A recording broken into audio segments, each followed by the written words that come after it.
আজ আমরা পান সম্বন্ধে কিছু তথ্য জেনে নিই।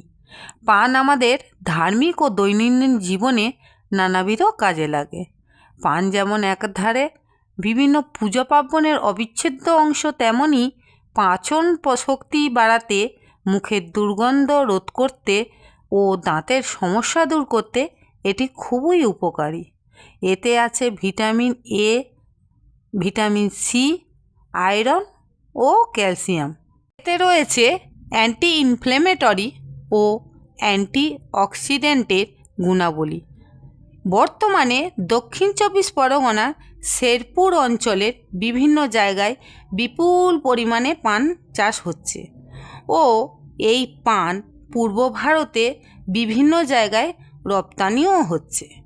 যেহেতু পান লতা জাতীয় কম তাপমাত্রাযুক্ত জায়গায় চাষ করা হয়, তাই উন্নত মানের পান পাতা পেতে পান বরজগুলির উপরে খড়ের ছাউনি দেওয়া হয় ও পাটকাঠির সাহায্যে পান গাছগুলিকে দাঁড় করানোও হয়। এই রিলটিকে একটি লাইক ও চ্যানেলটিকে সাবস্ক্রাইব করার অনুরোধ রইল।